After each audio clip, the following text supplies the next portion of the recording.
Hello guys, mga kadi, good morning to all. So it's Tuesday morning here in Bahrain. So ngayon ay magti-train tayo. Ito yung sa mga bihira ko nang gawin ngayon. Pero dahil sa nagka-oras tayo, gagawin ko ulit siya ngayon. So hulaan nyo kung anong gagawin ko mamaya. So keep on watching lang. So kung gusto niyo mga ganitong klase ng training guys, mga trainings or mga tutorial, check nyo lang yung mga videos natin na naka-upload dyan. So hopefully na makatulong din sa inyo, lalo sa mga non-swimmers. So kung gusto niyo pong mag-improve yung skills niyo about swimming, so meron tayong mga tutorial dyan. At saka yung mga mahilig sa endurance sports, sa triathlon, so yun yung ating mga mostly mga ginagawang videos. So sana makapagbigay din sa inyo ng karagdagang kaalaman din. So kung gusto niyo mga ganitong klaseng videos, keep on watching guys, at pakishare na rin po natin itong mga videos natin, para sa awareness din nito, na ang kagaya na ginagawa namin sa mga trainings, hindi lang basta makapag-training kami, kundi ang purpose din nito makapag-inspire din kami, makapag-motivate din sa iba. Okay guys, so stay tuned kayo at watch you later. Okay, bye-bye.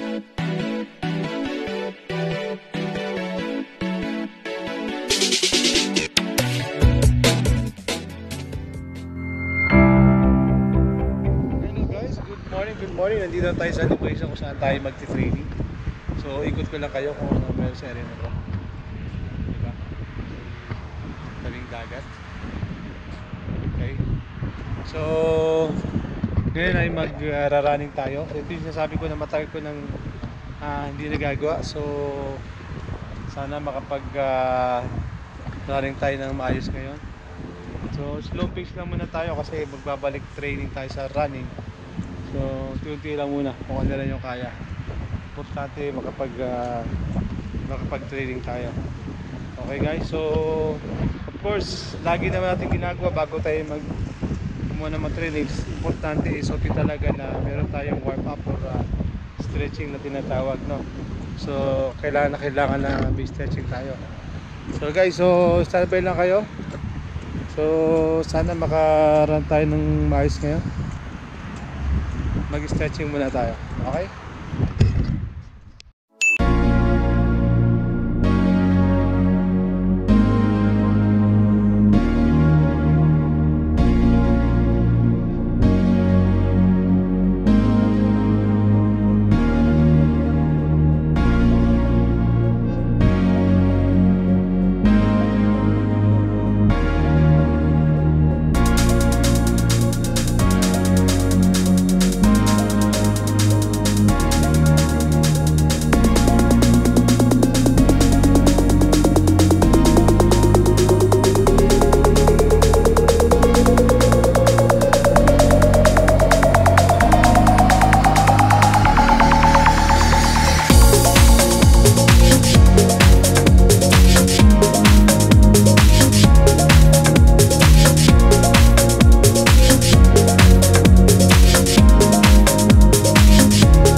Guys, we're done now.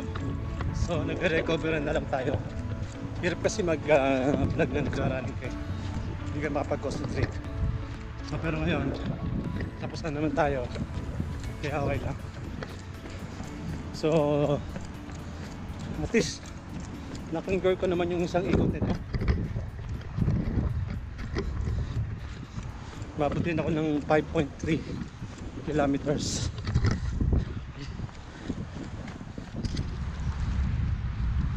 Guys, so natapos ulit yung ating running for today.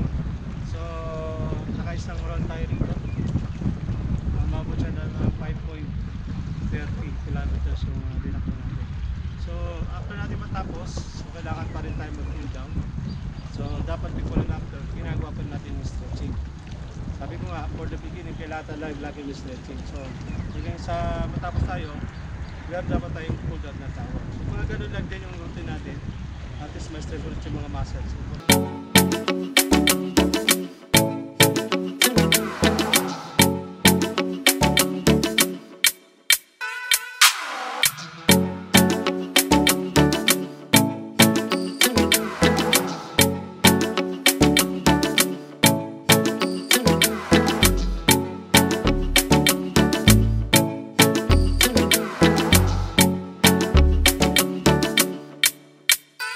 journey natin today, no? Baka may nag-isip dyan na nag-video lang ako, hindi naman talaga ako tumakbo. So, recorded naman yung ating run. So, kagaya sinabi ko, yung pag-ikot natin dito, slow pace lang. So, hindi naman kailangan natin na bilisan. So, kailangan, kumbaga, nag-back to, ano pa lang tayo, start ulit eh. So, tignan nyo dyan yung ating records sa run natin. Okay? Kagaya ng ating topic, usapan din natin kung paano ba tayo mag-run ng hindi tayo may injury. Okay, so marami namang step dyan para hindi tayo ma-injure sa ating ginagawang running.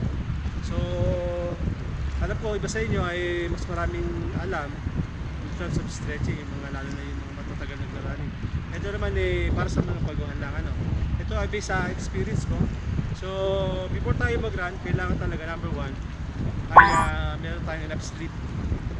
So, kailangan meron tayong sleep talaga at least 4 to 5 hours onwards, no? Mas mahabang tulog, mas relax ang katawan natin. And ideally, para sa akin, iba pa rin yung running natin sa umaga kasi fresh yung katawan natin. Tsaka fresh din yung air, no? Walang ganong tao. So, ngayon, after nun, kung gusto natin mag-breakfast, pwede rin naman. So, kung nagugutom tayo, so kailangan natin ng sugar din sa running, no? Kailangan natin yan. Okay, pwede yung chocolate, mga ganyan, or egg. Mas maganda rin yung egg sa umaga. So, I suggest before kayo mag-run, let's say 30 minutes before mag-running, at least nakapag light light breakfast kung gusto natin. Pero ako minsan hindi na ako nagtitig ng breakfast. So para hindi rin yung kumbaga yung katawan natin hindi rin gaano mabigat pag nag-run tayo. Usually ginagawa ko ay sa late night, no? Pero snacks lang din para at least yung katawan natin ulit sa umaga hindi tayo gaano mabigatan.